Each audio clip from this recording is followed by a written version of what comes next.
ऋषियों सिद्धों को उपदेश के लिए मत्स्य अवतार हुआ। 11वां कच्छप अवतार हुआ। 12वां अमृत कलश के साथ भगवान धन्वंतरी के रूप में प्रकट हुए। 13वां देवों को अमृत पिलाने के लिए मोहिनी अवतार हुआ। 14वां नरसिंह नारायण के रूप में भगवान प्रकट होते हैं और प्रहलाद की रक्षा करते हैं। 15वां वामन भगवान के रूप में प्रकट हुए। 16वां परशुराम। 17वां वेद व्यास। 18वां दशरथ नंदन श्री रामावतार हुआ। बोलो श्री रामचंद्र भगवान जी की जय। और 19वां श्री कृष्ण भगवान प्रकट हुए। बोलो श्री कृष्ण चंद्र भगवान जी की जय। उसके पश्चात 20वां अवतार संकर्षण नारायण अर्थात बलराम जी के रूप में भगवान प्रकट होते हैं। फिर 21वां हयग्रीव। 22वां हंसावतार हुआ और 23वां बुद्धावतार हुआ और 24वां अब कल्कि अवतार होगा। इसके पश्चात महाभारत युद्ध के बाद राजा युधिष्ठिर को राज्याभिषेक किया गया और भीष्म का फिर महाप्रयाण हुआ।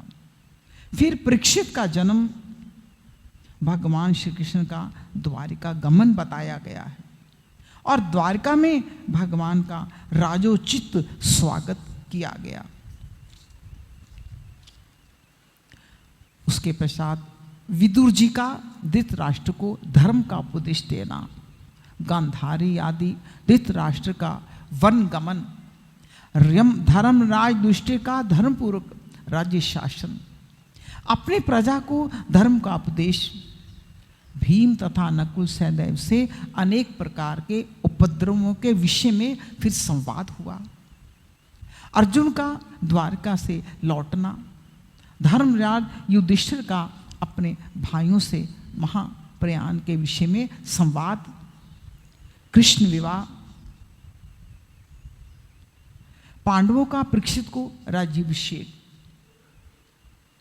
तथा महाप्रयाण के लिए प्रस्थान तथा स्वर्ग सिधारना, परीक्षित की दिग्विजय, धर्म था पृथ्वी का संवाद, राजा परीक्षित द्वारा कलयुग दमन, राजा परीक्षित के द्वारा शमीक मुनि के गले में मृत सर्प को डालना और शमीक मुनि के पुत्र ऋषि सिंह के द्वारा राजा को श्राप मिलना, परीक्षित राजा को श्राप।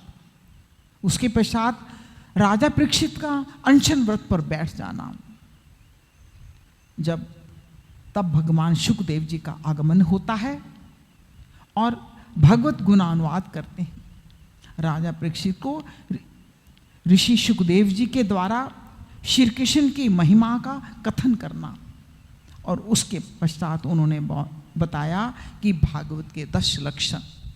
बोलो कृष्ण चंद्र भगवान जी की श्री जय। कृष्ण गोविंद हरे मुरारी हे नाथ नारायण वासुदेवा। श्री कृष्ण गोविंद हरे मुरारी हे नाथ नारायण वासुदेवा। श्री कृष्ण गोविंद हरे मुरारे हे नाथ नारायण वासुदेवा। श्री कृष्ण गोविंद हरे मुरारी हे नाथ नारायण वासुदेवा। अब सुखदेव जी ने भागवत के 10 लक्षण बताए। सुखदेव जी कहते हैं परीक्षित, इस भागवत पुराण में 10 लक्षण कौन कौन से हैं? सर्ग, विसर्ग, स्थान, पोषण, उति, मनवंत्र, ईशानु कथा, निरोध, मुक्ति और आश्रय। इन 10 विषयों का वर्णन है। इनमें जो 10वां आश्रय तत्व है उसी का ठीक ठीक निश्चय करने के लिए कहीं श्रुति से, कहीं तात्पर्य से और कहीं दोनों के अनुकूल अनुभव से महात्माओं ने अन्य 9 विषयों का बड़ी सुगम रीति से वर्णन किया है। ईश्वर की प्रेरणा से गुणों में क्षोभ होकर रूपांतर होने से जो आकाश आदि पंचभूत, शब्द आदि तन मात्राएं, इंद्रियां, अहंकार और महतत्व की उत्पत्ति होती है, उसको कहते हैं सर्ग। इस विराट पुरुष के उत्पन्न ब्रह्मा जी के द्वारा जो विभिन्न चराचर सृष्टियों का निर्माण होता है उसका नाम है विसर्ग। प्रतिपद नाश की ओर बढ़ने वाले सृष्टि को एक मर्यादा में स्थिर रखने में भगवान विष्णु की जो श्रेष्ठता है वो उसका नाम है स्थान। अपने द्वारा सुरक्षित सृष्टि में भक्तों के ऊपर उनकी जो कृपा होती है उसका नाम है पोषण। मनवंतरों के अधिपति जो भगवत भक्ति के प्रजा पालन रूप शुद्ध धर्म का अनुष्ठान करते हैं उन्हें कहते हैं मनवंतर।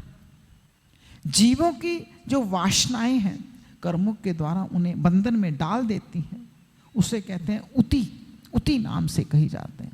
भगवान के विभिन्न अवतारों के और उनके प्रेमी भक्तों के विविध आख्यानों से युक्त जो गाथाएं हैं उसे कहते हैं ईश कथा। जो भगवान योग निद्रा स्वीकार करके शयन करते हैं तब इस जीव की अपनी उपाधियों के साथ उनमें लीन हो जाना निरोध है। अज्ञान कल्पित कर्तृत्व भोक्तृत्व आदि अनात्म भाव का परित्याग करके अपने वास्तविक स्वरूप परमात्मा में स्थित होना मुक्ति कही गई है। परीक्षित, इस चराचर जगत की उत्पत्ति प्रलय जिस तत्व से प्रकाशित होते हैं वो है पार ब्रह्म का आश्रय। पार ब्रह्म ही आश्रय है। शास्त्रों में उसी को परमात्मा कहा गया है। शास्त्रों में उसी को परमात्मा कहा गया जो नेत्र आदि इंद्रियों का अभिमानी दृष्टा जीव है। वही इंद्रियों के अधिष्ठात्री देवता सूर्य आदि के रूप में भी है। जो नेत्र गोलक आदि से युक्त दृश्य देह है वही उन दोनों को अलग अलग करता है। इन तीनों में यदि एक का भी अभाव हो जाए तो दूसरे दो की उपलब्धि नहीं हो सकती। अतः जो इन तीनों को जानता है वो परमात्मा है। वो सबका अधिष्ठान है। वो सबका आश्रय तत्व है। उसका आश्रय वो स्वयं है। उसका दूसरा कोई आश्रय नहीं। जो पूर्वोक्त विराट पुरुष ब्रह्मांड को फोड़ कर निकला तब वो अपने रहने का स्थान ढूंढने लगा। स्थान की इच्छा से उस शुद्ध संकल्प पुरुष ने अत्यंत पवित्र जल की सृष्टि की। विराट पुरुष नर से उत्पन्न होने के कारण ही उसका नाम नार पड़ा। उस अपने उत्पन्न किए हुए नार में वो पुरुष 1000 वर्ष तक रहा। इसी से उसका नाम हुआ नारायण। उन नारायण भगवान की कृपा से द्रव्य कर्म काल स्वभाव और जीव आदि की सत्ता है। उनकी उपेक्षा कर देने पर किसी का कोई अस्तित्व ही नहीं रहता। उन अद्वितीय भगवान नारायण ने योग निद्रा से जगकर अनेक होने की उनके मन में इच्छा हुई। तब अपनी माया से उन्होंने अखिल ब्रह्मांड की बीज स्वरूप अपने स्वर्ण में वीर्य को 3 भागों में विभक्त कर दिया। आदिदेव, अध्यात्म और अधिभूत। परीक्षित, विराट पुरुष का एक ही वीर्य 3 भागों में कैसे विभक्त हुआ सो सुनो। विराट पुरुष के हिलने डोलने पर उनके शरीर में रहने वाले आकाश से इंद्रिय बल, मनोबल और शरीर बल की उत्पत्ति हुई। उनसे इन सब का राजा प्राण उत्पन्न हुआ। जैसे सेवक अपने स्वामी राजा के पीछे पीछे चलता है वैसे सबके शरीरों में प्राणों के प्रबल रहने पर ही सारी इंद्रियां काम करती हैं, प्रबल रहती हैं। जब वो सुस्त पड़ जाता है तो इंद्रियां भी सुस्त हो जाती। जब प्राण जोर जोर से आने लगता है तो विराट पुरुष को भूख और प्यास का अनुभव होता है। खाने पीने की इच्छा करते ही सबसे पहले उनके शरीर में मुख प्रकट होता है। मुख से तालु, तालु से रसन इंद्रियां प्रकट हुई। इसके बाद अनेकों प्रकार के रस उत्पन्न होते हैं और जिन्हें रसना जीभ ग्रहण करती है। जब उनकी इच्छा बोलने की हुई तो वाक इंद्रियां, उसके अधिष्ठात्री देवता अग्नि और उनका विषय बोलना, ये 3 प्रकट हुए। इसके बाद बहुत दिनों तक उस जल में वो रुके रहे। श्वास के वेग से नासिका छिद्र प्रकट हो गई। जब उन्हें सूंघने की इच्छा हुई तब उनकी नाक घ्राण इंद्रियां आकर बैठ गई। उसके देवता गंध को फैलाने वाले वायुदेव प्रकट हुए। पहले उनके शरीर में प्रकाश नहीं था। जब उन्हें अपने को तथा दूसरी वस्तु को देखने की इच्छा हुई तब नेत्रों के छिद्र और उनके अधिष्ठाता सूर्य और नेत्र इंद्रियां प्रकट हो गई। उन्हीं से रूप का ग्रहण होने लगा। जब वेद रूपी ऋषि विराट पुरुष को स्तुतियों के द्वारा जगाने लगे तब उन्हें सुनने की इच्छा हुई। उस समय कान, उनके अधिष्ठाती देवता, दिशाएं और क्षोत्र इंद्रियां प्रकट हुई। इसी से शब्द सुनाई पड़ता है। जब उन्होंने वस्तुओं की कोमलता, कठिनता, हल्कापन, भारीपन, उष्णता, शीतलता आदि जाननी चाहिए तब उनके शरीर में चर्म प्रकट हुआ। पृथ्वी में से जैसे वृक्ष निकलता है उसी प्रकार उस चर्म में से रोए पैदा हुए और उसके भीतर बाहर रहने वाला वायु भी प्रकट हो गया। स्पर्श ग्रहण करने वाली त्वचा इंद्रियां भी साथ साथ शरीर में चारों ओर लिपट गई। उसी से उन्हें स्पर्श का अनुभव होने लगा। जब उन्हें अनेकों प्रकार के कर्म करने की इच्छा हुई तब उनके हाथ उग आए। उन हाथों में ग्रहण करने की शक्ति, हस्त इंद्रियां, उनके अधिदेवता इंद्र प्रकट हुए। दोनों के आश्रय से होने वाला ग्रहण रूपी कर्म भी प्रकट हो गया। तब उन्हें अभिष्ट स्थान पर जाने की इच्छा हुई। जब उनकी अभिष्ट स्थान पर जाने की इच्छा हुई तो उनके शरीर में से पैर उग गए। चरणों के साथ ही चरण इंद्रियों के अधिष्ठात्री रूप में स्वयं यज्ञ पुरुष भगवान विष्णु स्थित हो गए। उन्होंने चलना रूपी कर्म प्रकट किया। मनुष्य इसी चरण इंद्रियों से चलकर यज्ञ सामग्री एकत्र करता है।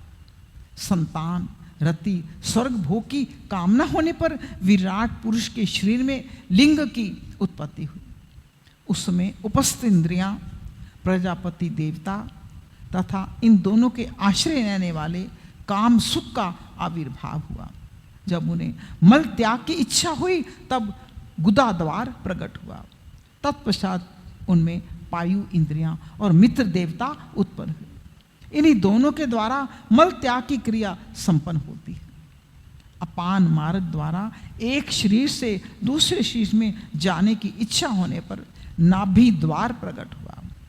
इससे अपान और मृत्यु देवता प्रकट हुए। इन दोनों के आश्रय से प्राण और अपान का विच्छोह यानी मृत्यु होती है। जब विराट पुरुष को अन्न जल ग्रहण करने की इच्छा हुई तब कोख, आंतें और नाड़ियां उत्पन्न हुई। साथ ही कुक्षी के देवता समुद्र, नाड़ियों के देवता नदियां एवं तुष्टि और पुष्टि, ये दोनों उनके आश्रित विषय उत्पन्न हो गए। जब उन्होंने अपनी माया पर विचार करना चाहा तब हृदय की उत्पत्ति हुई। उससे मन रूपी इंद्रियां और मन से उसका देवता चंद्रमा तथा विषय कामना और संकल्प प्रकट हुए। विराट पुरुष के शरीर में पृथ्वी, जल, तेज 7 धातुएं प्रकट हुई। त्वचा, चर्म, मांस, रुधिर, मेद, मज्जा और अस्थि, इस प्रकार आकाश, जल, वायु से प्राणों की उत्पत्ति हुई। क्षोत्र आदि सब इंद्रियां शब्द आदि विषयों को ग्रहण करने वाली, वे विषय हंकार से उत्पन्न हुए। मन सब विकारों का उत्पत्ति स्थान है। बुद्धि समस्त पदार्थों का ज्ञान कराने वाली या बोध कराने वाली। मैंने भगवान के इस स्थूल रूप का वर्णन तुम्हें सुना दिया। ये बाहर की ओर से पृथ्वी, जल, तेज, वायु, आकाश, अहंकार, महतत्व और प्रकृति, इन 8 आवरणों से घिरा हुआ है। इससे परे भगवान का अत्यंत सूक्ष्म रूप, अव्यक्त जिसे व्यक्त नहीं किया जा सकता, निर्विशेष, आदि मध्य और अंत से रहित एवं नित्य है। वाणी और मन की वहां तक पहुंच नहीं है।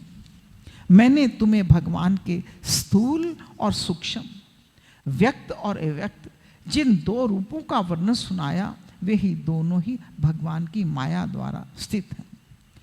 इसलिए विद्वान पुरुष इन दोनों को स्वीकार नहीं करते। वास्तव में भगवान निष्क्रिय हैं, अपनी शक्ति से ही सक्रिय बनते हैं। फिर तो ब्रह्मा का विराट रूप धारण करके वाच्य और वाचक, शब्द और उसके अर्थ के रूप में प्रकट होते हैं। अनेकों नाम, अनेक रूप, क्रियाएं स्वीकार करते हैं। परीक्षित, प्रजापति, मनु, देवता, ऋषि, पितृ, सिद्ध, चारण, गंधर्व, विद्याधर, असुर, यक्ष, किन्नर, अप्सराएं, नाग, सर्प, किम पुरुष, उरग, मातृकाएं, राक्षस, पिशाच, प्रेत, भूत, विनायक, कूष्मांड, उन्माद, वैताल, यातुधान, ग्रह, पक्षी, मृग, पशु, वृक्ष, पर्वत, सरीसृप इत्यादि जितने भी संसार में नाम रूप हैं, सब भगवान के ही रूप हैं। संसार में चर अचर भेद से दो प्रकार के, जरायुज, अंडज, स्वेदज और उद्भिज भेद से चार प्रकार के जितने भी जलचर, थलचर, आकाशचारी प्राणी हैं, सबके सब शुभ अशुभ मिश्रित कर्मों के तदनुरूप फल है। शुभ और अशुभ मिश्रित कर्मों के फल हैं। सत्व की प्रधानता से देवता, रजोगुण की प्रधानता से मनुष्य और तमोगुण की प्रधानता से नारकीय योनियां मिलती हैं। इन गुणों में भी जब एक गुण दूसरे दो गुण से अभिभूत हो जाता है, तब प्रत्येक गति के तीन तीन भेद हो जाते हैं। वे भगवान जगत के धारण पोषण के लिए धर्म में विष्णु रूप स्वीकार करके देवता, मनुष्य और पशु पक्षी आदि रूप में अवतार लेते हैं और विश्व का पालन पोषण करते हैं। प्रलय का समय आने पर वे भगवान अपने बनाए हुए इस विश्व को काला अग्नि स्वरूप रुद्र का रूप ग्रहण करके आप अपने में वैसे लीन कर लेते हैं जैसे वायु में मेघमाला लीन हो जाती है।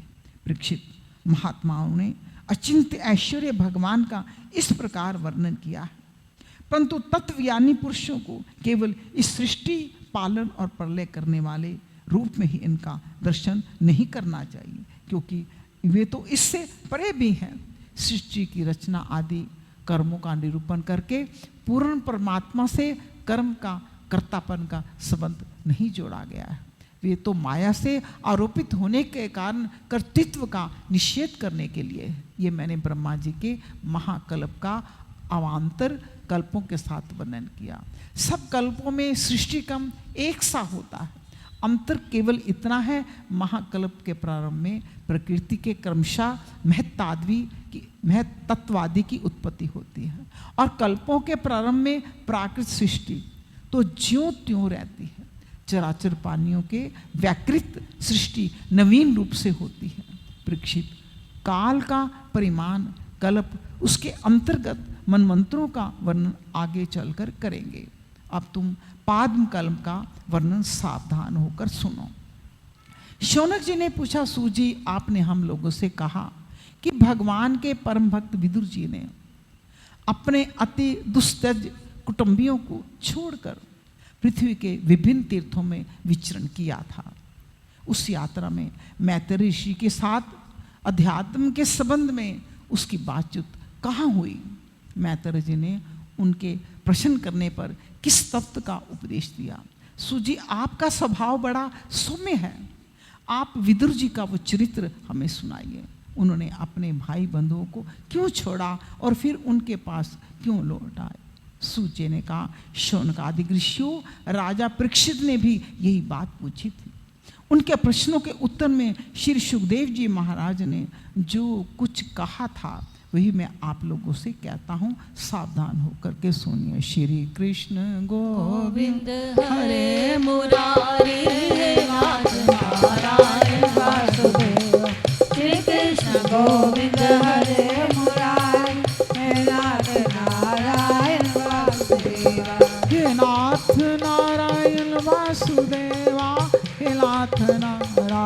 वासुदेवा हे नाथ नारायण वासुदेवा हे नाथ नारायण वासुदेवा हे नाथ नारायण वासुदेवा हे नाथ नारायण वासुदेवा हे नाथ नारायण वासुदेवा हे नाथ नारायण वासुदेवा हे नाथ नारायण वासुदेवा हे नाथ नारायण वासुदेवा हे नाथ नारायण वासुदेवा हे नाथ नारायण वासुदेवा हे नाथ नारायण वासुदेवा हे नाथ नारायण वासुदेवा श्री कृष्ण गोविंद हरे मुरारी हे नाथ नारायण वासुदेवा श्री कृष्ण गोविंद हरे मुरारी हे नाथ नारायण वासुदेवा। इसके पश्चात तृतीय स्कंद प्रारंभ होता है। तृतीय स्कंद में जो जो कथाएं आती हैं उनका वर्णन किया जा रहा है। श्री सुखदेव जी का राजा परीक्षित को कथा सुनाना, उद्धव विदुर जी भेंट, उद्धव जी का विदुर जी को भगवान श्री कृष्ण की बाल लीलाओं का वर्णन सुनाना, उद्धव जी का विदुर जी को गंगा तट पर मैत्रेय मुनि के पास भेजना, उद्धव जी का बद्रिका आश्रम में गमन, विदुर जी का गंगा तट पर मैत्रेय मुनि के पास जाना और विदुर जी के प्रश्न और मैत्रेय जी का कल्याण कामना हेतु भगवान के अनेक गुना अनुवाद करना और उनकी अनेक प्रकार की लीलाओं को सुनाना। उसके पश्चात विराट शरीर की उत्पत्ति होती है और भगवान के नाभि कमल से ब्रह्मा जी की उत्पत्ति होती है और ब्रह्मा जी का अनेक हजारों वर्ष तक तप करना और फिर तप के पश्चात भगवत धाम का दर्शन होना, ब्रह्मा जी के द्वारा फिर सृष्टि का विस्तार, भगवान के पार्षद जय विजय को सनकादि का शाप हुआ, जय विजय का विकुंठ से पतन हुआ और उसके पश्चात वर्णन आता है देवहूति के साथ कर्दम प्रजापति का विवाह हुआ। मैत्रेय जी कहते हैं विदुर जी इस प्रकार जब कर्दम जी ने मनु जी के संपूर्ण गुणों और कर्मों की श्रेष्ठता का वर्णन किया तो उन्होंने उस निवृत्तिपरायण मुनि से कुछ सकुचा करके पूछा। मनु जी ने कहा, मुने वेद मूर्ति भगवान ब्रह्मा ने अपने वेद में विग्रह की रक्षा के लिए तप, विद्या और योग से संपन्न तथा विषयों में अनासक्त आप ब्राह्मणों को अपने मुख से प्रकट किया है। उन सहस्त्र चरणों वाले विराट पुरुष ने आप लोगों की रक्षा के लिए अपने सहस्त्रों भुजाओं से हम क्षत्रियों को उत्पन्न किया। इस प्रकार ब्राह्मण उनके हृदय हुए और क्षत्रिय शरीर कहलाते हैं।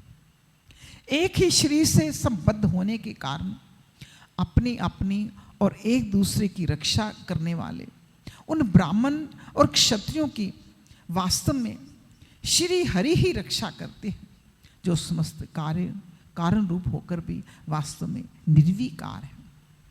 आपके दर्शन मात्र से मेरे सारे संदेह दूर हो गए, क्योंकि आप मेरी प्रशंसा के मिश्र बहाने स्वयं ही प्रजा पालन की इच्छा वाले राजा के धर्मों का बड़े प्रेम से निरूपण किया है। आपका दर्शन अजितेंद्रिय पुरुषों को बहुत कठिन है, बहुत दुर्लभ है। मेरा बड़ा भाग्य है जो मुझे आपका दर्शन हुआ। मैं आपके चरणों की मंगलमयी रज अपने सिर पर चढ़ाकर चढ़ाता हूं। इसको मैं चढ़ा सका, मेरे भाग्य उदय हो गए। आपने मुझे राजधर्मों की शिक्षा देकर मुझ पर महान कृपा की, अनुग्रह किया। मैंने भी शुभ प्रारब्ध का उदय होने से आपके पवित्र वाणी कान खोलकर सुने। मुने, इस कन्या के स्नेहवश मेरा चित्त बहुत चिंताग्रस्त हो रहा है।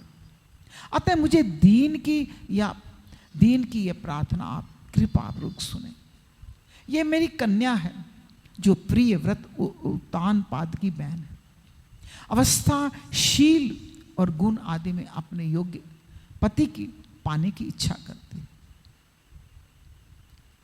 जब से इसने नारद जी के मुख से आपके शील, विद्या, रूप, आयु और गुणों का वर्णन सुना, तब से ये आपको अपना पति बनाने का निश्चय कर चुकी है।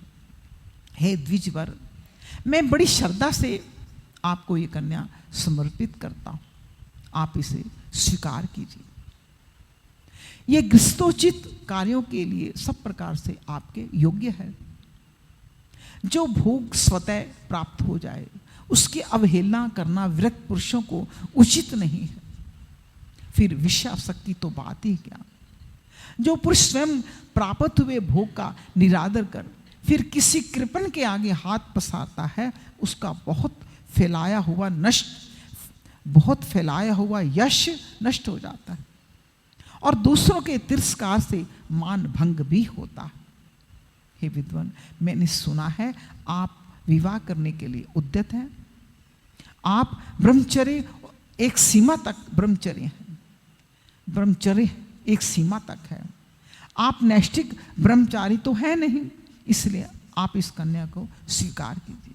मैं इसे आपको अर्पित करता हूं। श्री कर्दम मुनि ने कहा, ठीक है, मैं विवाह करना चाहता हूं। आपकी कन्या का अभी किसी के साथ वाग्दान भी नहीं हुआ, इसलिए हम दोनों का सर्वश्रेष्ठ विधि से विवाह होना उचित ही होगा। राजन, वेदोक्त विवाह विधि में प्रसिद्ध जो गृभ्यनामी इत्यादि मंत्रों से विवाह होता है, वैसा ही मैं विवाह करना चाहता हूँ। श्री कृष्ण गोविंद हरे मुरारी, हे नाथ नारायण वासुदेव। श्री कृष्ण गोविंद हरे मुरारी, हे नाथ नारायण वासुदेवा। हे नाथ नारायण वासुदेवा, हे नाथ नारायण वासुदेवा। हे नाथ नारायण वासुदेवा, हे नाथ नारायण वासुदेवा। श्री कृष्ण गोविंद हरे मुरारी, हे नाथ नारायण वासुदेवा। श्री कृष्ण गोविंद हरे मुरारी, हे नाथ नारायण वासुदेवा। ये विवाह संतानों उपादन रूप मनोरथ के लिए होता है। वो आपकी इस कन्या के साथ हमारा संबंध होने से सफल हो जाएगा। भला जो अपनी अंग कांति से आभूषण आदि की शोभा को तिरस्कृत कर रही है, आपकी उस कन्या को कौन आदर नहीं करेगा। एक बार ये अपने महल की छत पर गेंद खेल रही थी। गेंद के पीछे इधर उधर दौड़ने के कारण इसके नेत्र चंचल हो रहे थे। पैरों के पायजेब मधुर झनकार करते जाते थे। उस समय से देखकर विश्वावसु गंधर्व मोहवश अचेत होकर अपने विमान से गिर पड़ा था। वही इस समय यहां स्वयं आकर प्रार्थना कर रही है। ऐसी अवस्था में कौन समझदार पुरुष इसे स्वीकार ना करेगा। ये तो साक्षात आप महाराज स्वयंभू मनु की दुलारी कन्या, उतान पाद की प्यारी बहन है।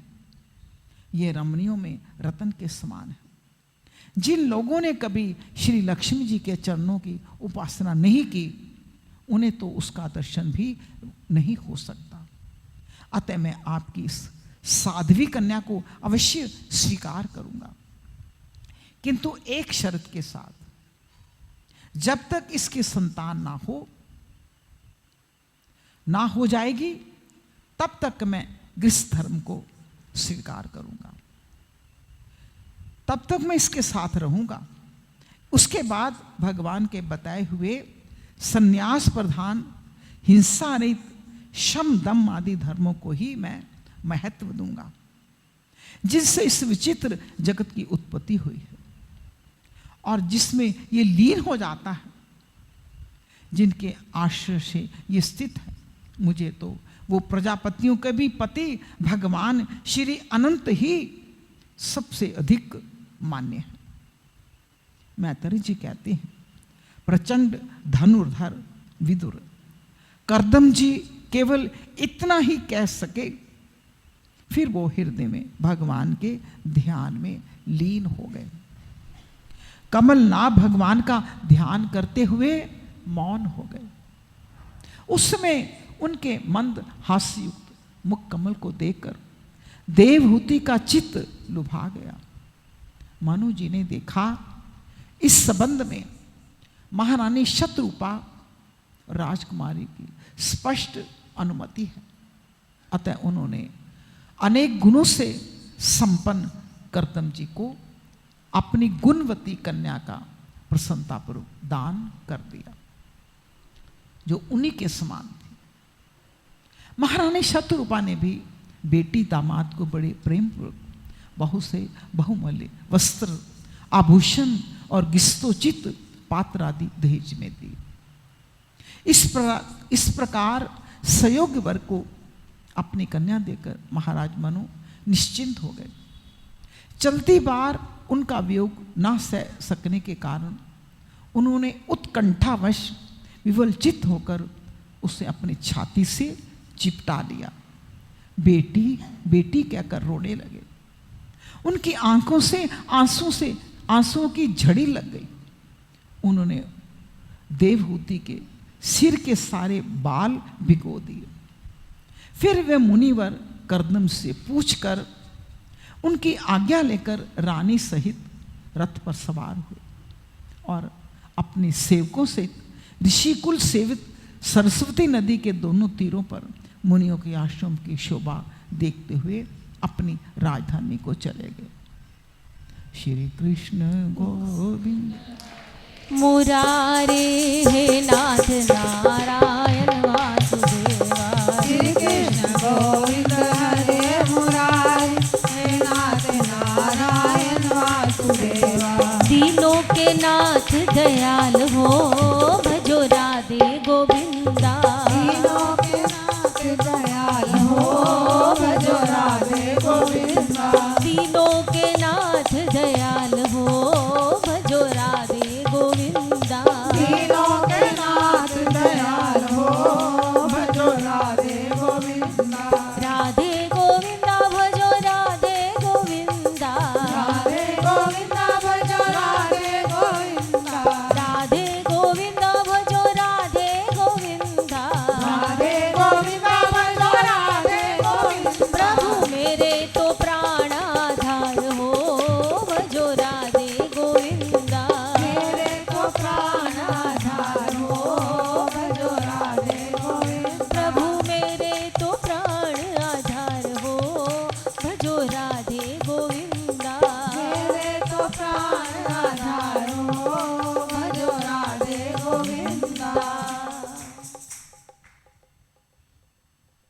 जब ब्रह्मावर्त की प्रजा को ये समाचार मिला कि उसके स्वामी आ रहे हैं, तो वो अत्यंत आनंदित होकर स्तुति गीत एवं बाजे गाजे के साथ अगवानी करने के लिए ब्रह्मावर्त की राजधानी में से बाहर आए। सब प्रकार की संपदाओं से युक्त बृहस्पति नगरी मनु जी की राजधानी थी, जहां पृथ्वी को रसातल से ले आने के पश्चात शरीर कंपाते समय श्री वराह भगवान के रोम झड़कर गिरे थे। वो रोम ही निरंतर हरे भरे रहने वाले कुश और कास हुए, जिनके द्वारा मुनियों ने यज्ञ में विघ्न डालने वाले दैत्यों का तिरस्कार कर भगवान यज्ञ पुरुष की यज्ञों द्वारा आराधना की थी। महाराज मनु ने भी श्री वराह भगवान से भूमि रूप निवास स्थान प्राप्त होने पर इसी स्थान में कुश और कास की चट्टाई बिछाकर श्री यज्ञ भगवान की पूजा की थी। जिस बृहस्पतिपुरी में मनु जी निवास करते थे, उसमें पहुंचकर उन्होंने अपने त्रिताप नाशक भवन में प्रवेश किया